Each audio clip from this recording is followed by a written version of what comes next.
kulan wacan daawada waxaad kusoo dhawaataa janaalka le waaye filmis oo aad kaga barneed warbixinada ugu dambeeya ee la xiriira arrimaha Bollywoodka.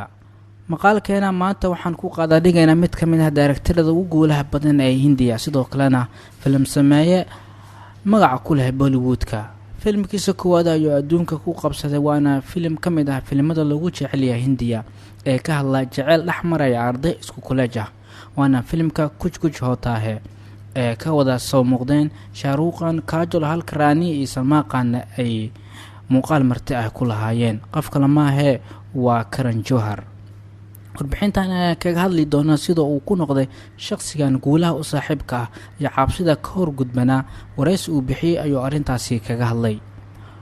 waxaan u soo dadaalay inaan noqdo shaqsi lugihiisa ku istaaga, aan aqbalo waxaan ahay iyo duruufaha igu hareereysnaa. marnaba nafsadeeda uguma aanan dhaqaajin si nolol ay dadka wax ka sheegaan amaba ay xukumaan. sidaas daraadeedna waxaan sameeyay waxaan ka helo iyo waxaan jeclahayba. Karan Johar ayaa qabtay barnaamijka ugu xiisaha badan uguna caansan oo ay shaqsi walba inuu ka soo muuqdo jecel yahay, waana barnaamijka Cafe with Karan. waana mid waxyaabo muran dhaliya had iyo jeer lagu hadlo. Karan Johar ayaa sidoo kale waajila wuxuuna la hadal ka ahaa filimka ugu guuldarada badan ee Hindiya, Mumbai Films, oo uu asiga wax ka qarash gareeyay.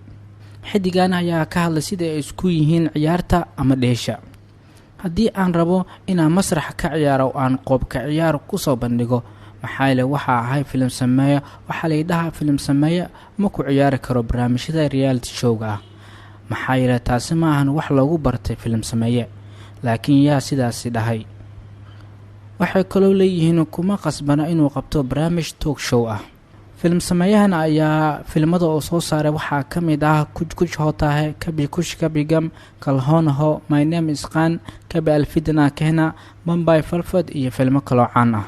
xidigan ayaa saaxiib dhawaa wuxuu leeyahay Shah Rukh Khan oo inta badan filmadiisa ka soo muuqday sida Kuch Kuch Hota Hai, Kabhi Khushi Kabhie Gham, Kal Ho Na Ho, My Name Is Khan, Kabhi Alfidna Kehna. wuxuu sidoo kale muuqaal marti oo ku lahaa filimka Dilhe Mushkil oo uu Karan Johar director ka ahaa.